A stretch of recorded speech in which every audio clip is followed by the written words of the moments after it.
Welcome kids and parents to little stories virtual classes. आप सभी का स्वागत है हिंदी कक्षा में। पेरेंट्स, हम हिंदी कक्षा की शुरुआत स्वरों के साथ करेंगे।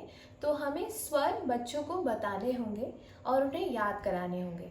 तो याद कराने से पहले हम कुछ एक्टिविटीज़ करेंगे। तो हम चलिए शुरू करते हैं हमारी पहली एक्टिविटी।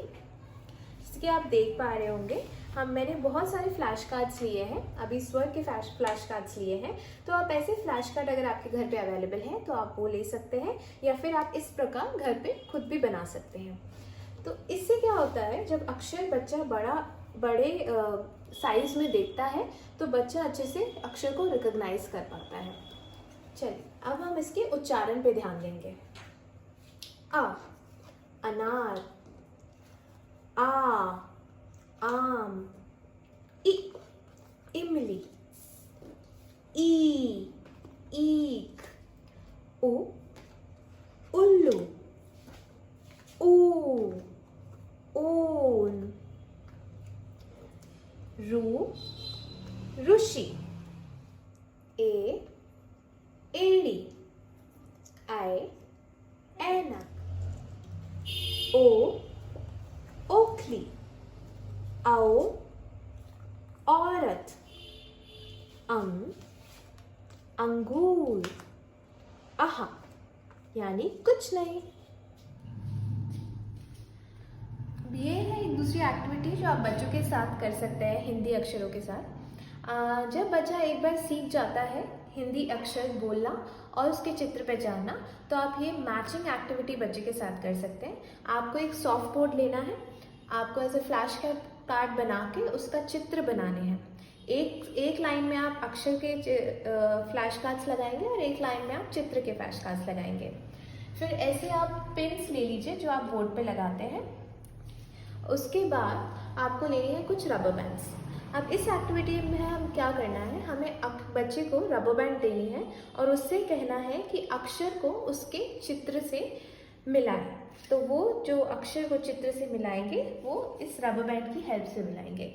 जैसे कि अ से अनार, तो उस बच्चे को इस पिन से जोड़ना होगा। बड़े आ से आम। इस तरीके से आप ये एक्टिविटी बच्चे से करवाएंगे। ये एक तरीके से बहुत मज़ेदार एक्टिविटी होगी बच्चों के लिए और उन्हें ये करने में बहुत ज़्यादा मज़ा आएगा। इस एक्टिविटी से बच्चों का आई और हैंड कोऑर्डिनेशन पे हम काम कर सकते हैं।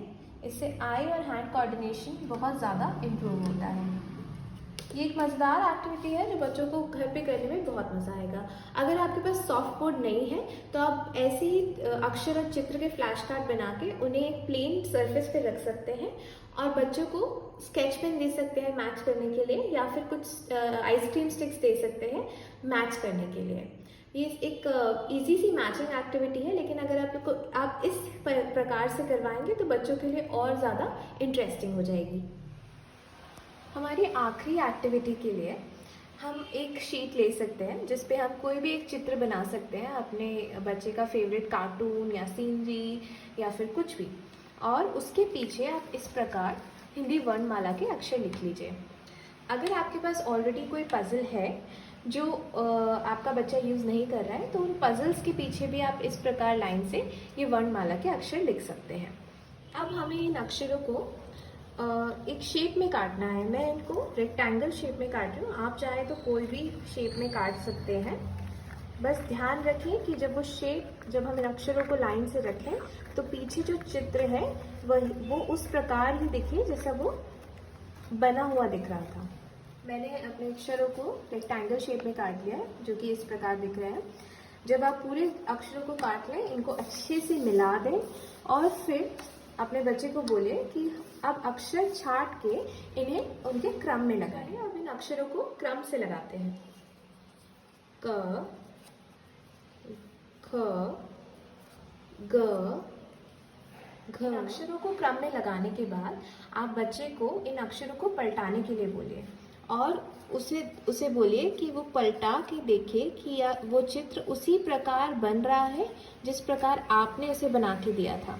सो ये एक पजल गेम है जिससे बच्चा वर्णमाला और व्यंजन स्वर सीख सकता है, उनका ऑर्डर अच्छे से याद कर सकता है। अगर बच्चे से कोई गलती हो जाती है तो आप दोबारा ये एक्टिविटी उसे करने के लिए बोल सकते हैं, दोबारा अक्षरों को क्रम में लगाने के लिए बोल सकते हैं।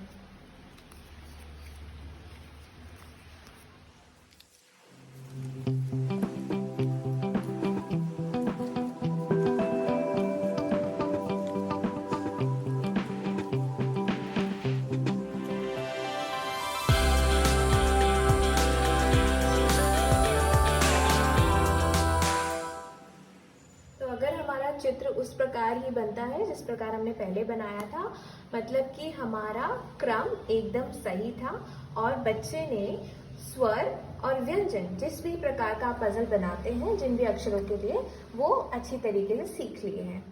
ये थी कुछ एक्टिविटीज जिससे आप बच्चों को अक्षरों की पहचान करवा सकते हैं। एक बार बच्चा अक्षर याद कर ले और उन्हें पहचान ले, उसके बाद हम उन्हें लिखना सिखाते हैं।